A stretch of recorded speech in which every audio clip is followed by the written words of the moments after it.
What is up guys, Daniel here, and today I'm going to be showing you 2 ways that you can brighten your photos in Affinity Photo for the iPad. Those of you who follow me on my socials will know that I love Affinity Photo for doing my YouTube thumbnails and basically any photo manipulation that I need to do. I love that it's just a one-time purchase and it's hella powerful and it's on an iPad.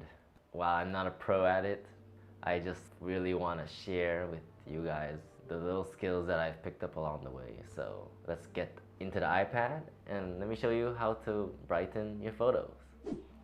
Alright, we are now on the iPad. The first thing we want to do is we're going to open up Affinity Photo, right? Obviously. Now that we're in Affinity Photo, we're just going to import a photo now that we're going to be working with for this tutorial. So I have one here in my Photos app. What I'm going to do is I'm just going to hold it, drag it, and just drop it in. That should create a new document. Slide the Photos app out of the way, and we're going to tap it. This is the photo we're going to be working with, courtesy of Unsplash.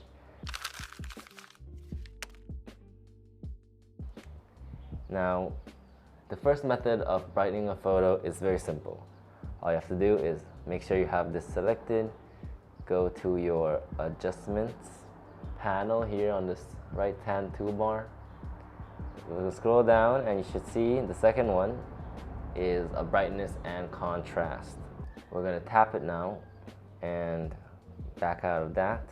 You should see a contextual menu pop up at the bottom here, and that's just going to allow us to be able to change the brightness and the contrast settings. All you have to do is drag up and you should see your picture brightening. It might be a little bit hard to see on camera, so I'm just gonna exaggerate it a bit. Exaggerate it. As you can see, this is way too much. We don't want that. So we're just gonna bring it down to like at least 25. And we're going to back out of that. As you can see, it created a brightness and contrast adjustment layer, right? If we hide it and show it, you can see, yeah, it got a little brighter. The downside to this method is that it brightens not only the darkest parts of your image, but also the brightest parts of your image as well.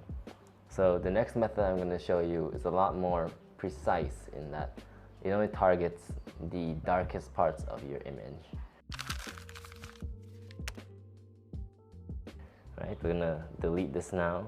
Well, let's just hide it for now. We're going to select our photo again, and then we're going to go to this 3-bar sandwich menu on the right-hand toolbar. We're going to tap it, and we can see our channels. If we go to the composite red, which is the first one, and we tap the 3 dots here, and we said load to pixel selection, you should see a whole bunch of like random lines disappearing.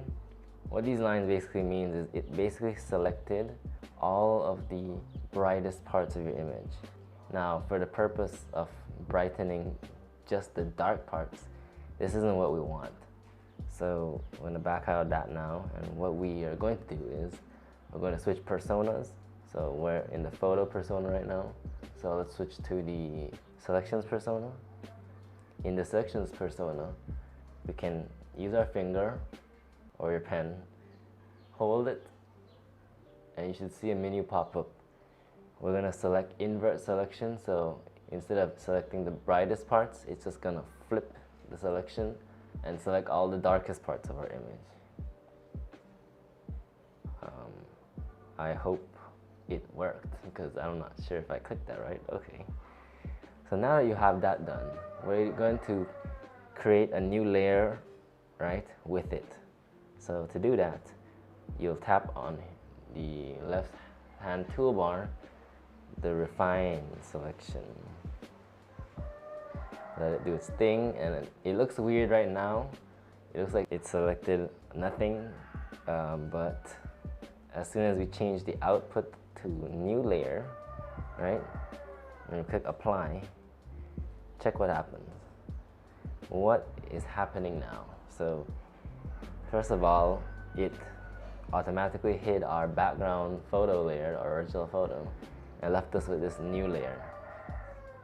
If we zoom in, you can see, hopefully, it's not really showing that well on camera, but basically all these white parts here are checkerboard pattern, which means it's transparent, it's not even being selected, and you're only seeing, these are all the dark parts of your image being selected, which is super cool.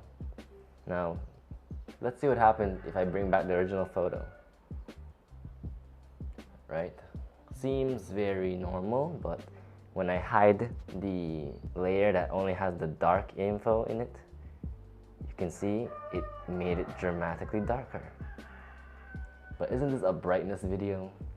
Yes, it is. I'm going to show you that. You see, since this layer here, we just selected all of the dark parts of our image.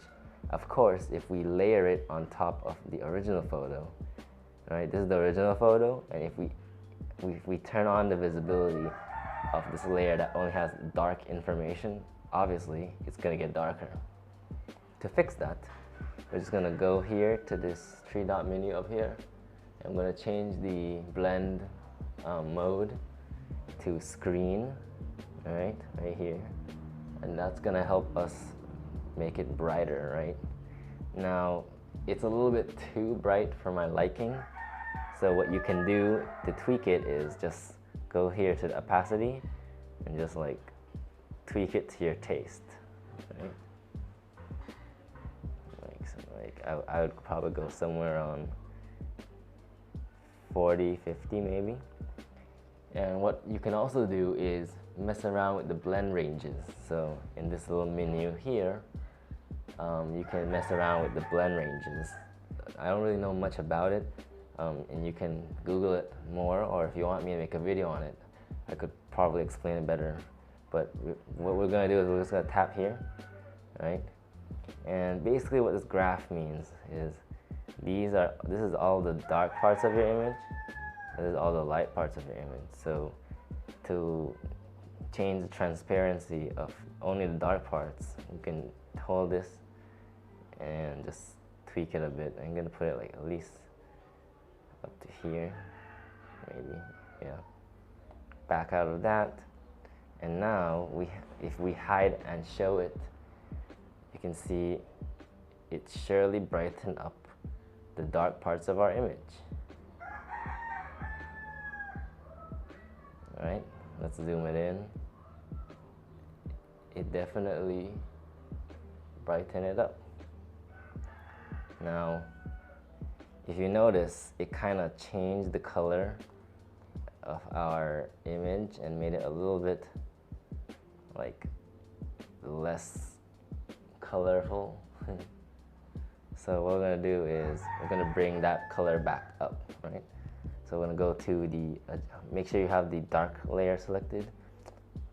Another good tip is to make sure you rename your stuff, right? Very useful. Oh god. Right, okay, so now with your dark layer selected, we're going to go to adjustment layer, scroll down even further until you find HSL, which just basically stands for hue, saturation, and luminosity. Click it, head back to your layer, drag it just over our dark layer so that it only affects the dark layer and not the background layer. We're going to double tap here to bring up the contextual menu, and we're going to tap this ranges icon. As you can see, we can change the hue, the saturation, and the luminance. What I'm going to do is I'm just going to bring up the saturation just a little bit, Alright, slightly. I'm gonna do Have you ever had a dream that you had I'm gonna exaggerate it so that you see the difference. Right? I'm just gonna put it to like a 50, a 60 something. And now, when I hide and show it, you can see it kind of brings back the color, especially in the trees. Look at that. Very, very well. And now, as you can see, if we show and hide it, you can see a big difference in the brightness of the photo. What you can do to top things off is you can add a mask to this dark layer, right? And then you can hide parts that you don't want this brightness to affect and show it in certain areas, which makes it super powerful if you're, making some really surgical edits to some photos, because you might not want some parts to be bright and you might want some parts to be dark, and so that's one way you can do it. Now that we have our two methods, we can cycle back and forth between them. So this is the brightness layer, right? Using the first method, and this is with the second method. The first method brightens both the shadows and the highlights, and depending on your needs, you might not like that. And then the second method really only brightens the darkest parts of your image and leaves your highlights where they are, which can be really useful. Like with the mask, if you tap the mask and you go back to your photo persona and you go into your brush, make sure it's black, make sure your hardness is 0, flow is like 18, opacity 85, and you start with a large brush. For example, maybe you don't want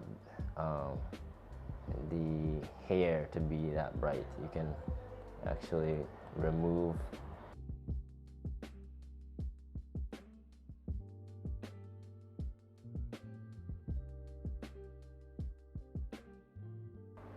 it's hard to notice on camera, but definitely it's removing some of the brightness over her hair. Thank you guys for watching. If you enjoyed it and got value from it, you know what to do, and drop down in the comments what other suggestions for tutorials that you would want from Affinity Photo. I'd love to take a crack at them. And so yeah, see you in the next one. Peace.